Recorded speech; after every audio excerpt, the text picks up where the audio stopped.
Hoy no te traigo un episodio cualquiera, porque lo que estás a punto de escuchar no son simples historias de miedo. Son relatos que ocurrieron en un contexto muy concreto. Momentos de fe, de silencio, de recogimiento. Pero también momentos en los que algunas personas aseguran haber vivido algo que no pueden explicar.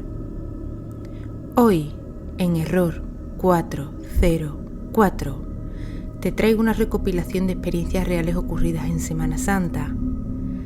Relatos que cuando terminan dejan más preguntas que respuestas. Así que, baja las luces, ponte cómodo, porque lo que viene ahora no te va a dejar indiferente. Yo soy Bélica. Comenzamos. Error 404. Casos imposibles. Voces que no descansan. Archivos malditos. Errores en la realidad. Cada episodio es una grieta en el sistema. El podcast donde lo inexplicable encuentra voz y el miedo conexión. Cada historia, una puerta que quizá no debiste abrir. Yo soy Bélica.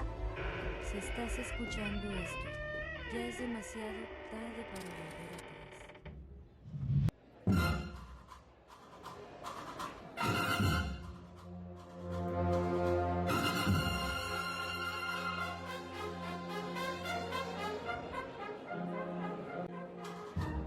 La Semana Santa es uno de los momentos más intensos del año.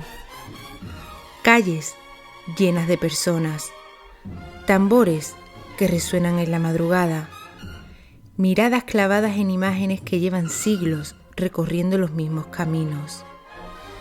Es nuestra tradición, es emoción, es fe, pero también son noches largas, silencios profundos y escenarios donde, a veces, lo inexplicable parece abrirse paso.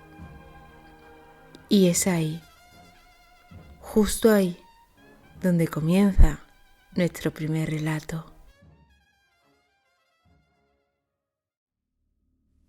Relato número 1. El nazareno que no estaba en la lista. El primer relato nos lo envía Carlos Jiménez desde Sevilla. Nos escribe porque, según él, lleva años intentando encontrar la explicación a lo que vivió y nunca la ha encontrado. Y dice así: Hola, equipo de Error 404. Lo que os voy a contar me pasó hace unos años, en la madrugada del Viernes Santo. Yo salía de ver una procesión bastante conocida en Sevilla. Y como siempre, decidí quedarme un rato más. Porque ese ambiente, esa mezcla de silencio, incienso y sonidos de tambores lejanos, no se puede explicar si no lo vives.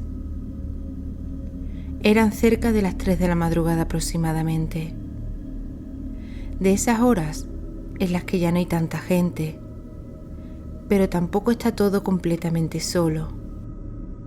La calle estaba medio en silencio, con pequeños grupos dispersos, gente hablando en voz baja y el eco de los pasos resonando muy a lo lejos. El aire olía a cera derretida y a incienso. Por si alguien no lo sabe, los nazarenos son las personas que participan en la procesión, vestidas con túnicas largas y un capirote, que es ese gorro alto y puntiagudo que cubre completamente la cabeza y el rostro. Una vez dicho esto, continúo diciendo que fue entonces cuando le vi. Al fondo de la calle, un nazareno, solo, completamente solo. No iba procesionando con ninguna fila. No había nadie delante, no había nadie detrás. Y eso no es normal. Porque en la procesión, los nazarenos siempre se suelen recoger en grupo. Y cuando van en la procesión, van perfectamente organizados. Me quedé mirándolo. Algo en él no encajaba. Su túnica era más oscura, como si hubiera absorbido toda la luz. Y el capirote no reflejaba nada. Ni la luz de las farolas, ni el brillo de las velas, nada. Empezó a avanzar hacia mí, muy despacio. Sus pasos no sonaban. Y eso fue lo primero que me puso muy nervioso. Cuando pasó a mi lado, sentí un frío muy intenso. Y entonces giró lentamente la cabeza hacia mí. Supe que me estaba mirando, aunque no podía ver nada.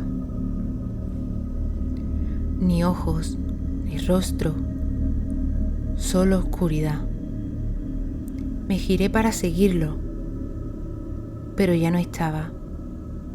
Se había como desvanecido, había desaparecido. Días después, revisamos la lista de las hermandades una por una. Y ese nazareno, con esa túnica y esas características, no estaba en ninguna.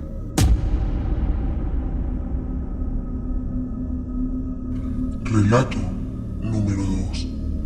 Las campanas de las 3. El segundo relato nos lo envía Lucia Fernández.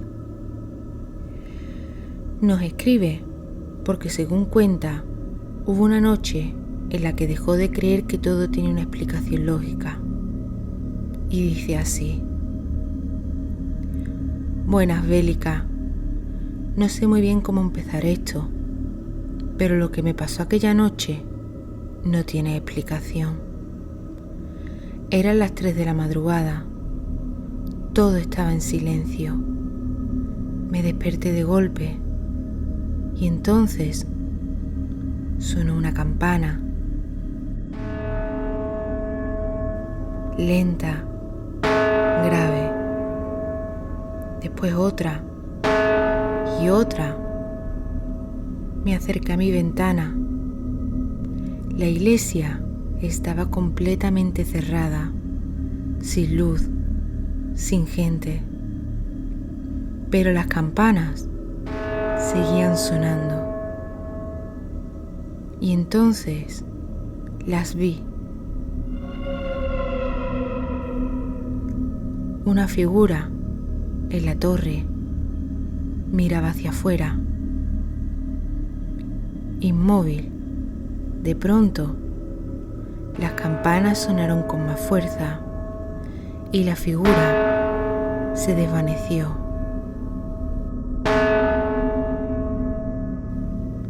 A la mañana siguiente me dijeron que el sistema de campanas estaba desconectado, información que recibí del cura de mi parroquia. Relato número 3. El hombre entre la multitud. El tercer relato nos lo envía Alejandro Ruiz desde Málaga y dice así: Bélica, no suelo hacer esto, pero necesito contarlo. Verás, estaba viendo una procesión cuando sentí que alguien me miraba. Directamente lo vi. Un hombre quieto entre la multitud, mirándome muy fijamente. Nadie más parecía verlo. Se lo dije a mi amigo y me dijo que no había nadie, pero él seguía ahí. Y entonces me sonrió, una sonrisa rara, forzada. Aparté la mirada un segundo. Cuando volví a mirar, ya no estaba. Esa noche revisé los vídeos y aparecía en todos, mirando hacia mí, incluso cuando yo no lo estaba mirando. Le enseñé los vídeos a mi amigo y él me insistía que ese hombre nunca estuvo ahí y que de ser así, solo lo estaba viendo yo, pues la primera vez que él lo vio fue en los vídeos.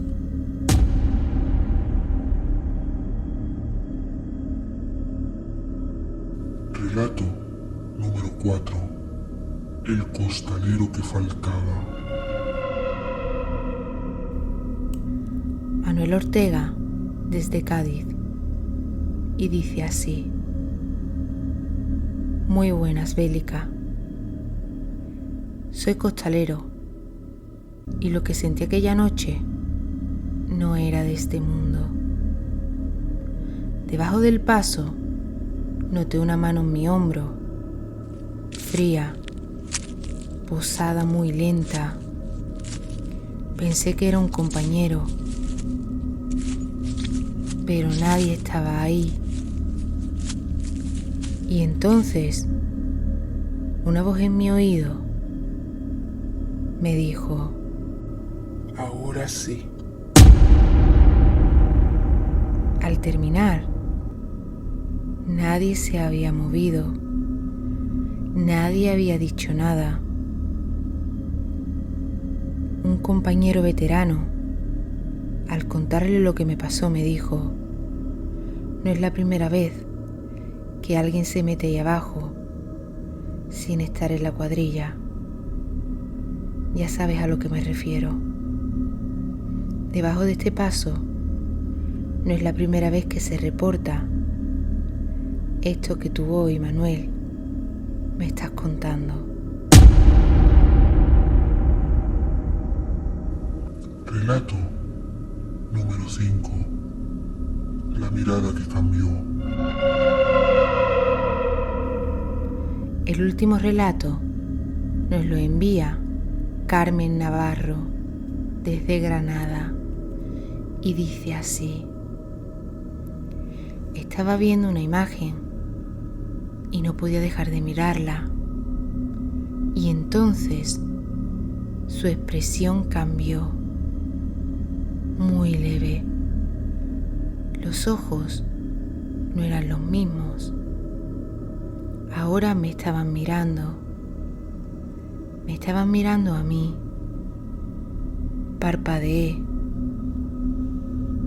y todo volvió a la normalidad. Pero desde entonces evito mirar a esta imagen a los ojos, porque siento que si lo hago, me volverá a pasar.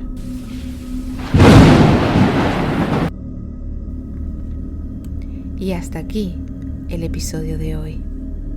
Si te has quedado con hambre de Semana Santa, no te preocupes.